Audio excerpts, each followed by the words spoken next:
Modern video game music has become a staple part of the games we play. It brings fans together over something they commonly can enjoy, and it really gives games life and character. Not only that, but it's made games more interactive, seeing as how modern game music changes on a dime depending on what the player does. But where did all this get its start? Well, it all goes back to slot machines and pinball machines in the 70s. These were the first games that had music that was interacting with the player in some way. If you think of a slot machine, it would play this flashy music that would get your attention, and then once it got you playing the game, it would want to keep you excited, so you'd keep putting more and more money into the game. This was similar for pinball machines. They wanted to keep feeding their excitement to make the game more interesting. And it was really interactive too, because every time the pinball hit something new on the board, you'd hear a different sound or a different effect or another little musical cue. But this brings up something interesting about these early game machines. They didn't have recorded audio in them because technology wasn't advanced enough for that yet. Instead, they had tiny little built-in synthesizers actually on the motherboard of either the slot machine or the pinball machine, and they had data saved on these tiny little chips that would actually play the music through the synthesizers in real time.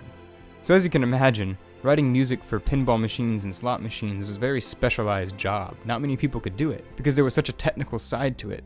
Not only did you have to be a good composer, but you also had to be able to work with computers and actually build your own little synthesizers to put inside the machine. As time went on, we started to see the development of arcade machines, and even home consoles. Some of the same people that worked on those slot machines and pinball machines were hired to write the music for these new machines. It was still highly technical work. Some of those early game consoles had built-in synthesizers on them, and whenever you'd put a new game cartridge into it, it would have the music data there and then it would play it through your system. But then one day, this revolutionary thing came out called the PlayStation 1. Not only were there some big advances in the graphics and other things of that nature, but for the first time ever, video games could have CD quality audio built into a game system. Now you could have a recording of a full orchestra, a rock band, whatever you wanted. One of the first games to have a full orchestral recording was Jurassic Park: The Lost World. This was composed by Michael Giacchino. He did the music for the TV show Lost, the film Up. He even did the music for Rogue One, a Star Wars story. This was much earlier in his career, however. He had written the music, and originally they were just going to use a MIDI mock-up. However, Steven Spielberg's actually heard his music and really liked it, so they ended up deciding to record it with a full orchestra. So this was one of the first games to have an entire orchestra playing the soundtrack. It was revolutionary, and it wasn't the first. It kept going and going and going. You know Skyrim, Elder Scrolls 5? Well, there's an older one, Elder Scrolls 3, called Morrowind, I don't know. Anyways, Jeremy Soule, the guy that composes for all of the Elder Scrolls game, had this beautiful, lush, orchestral composition for that game that came out, and it was so overwhelming and just amazing, and people loved it.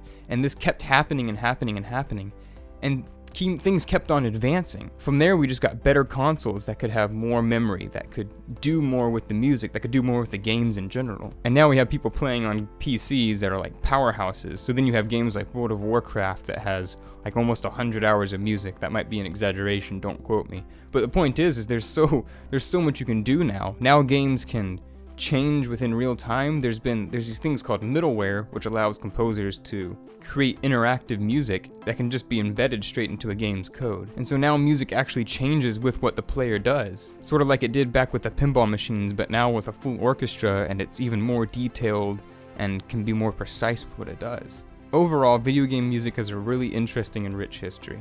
I for one can't wait to see where it goes in the future.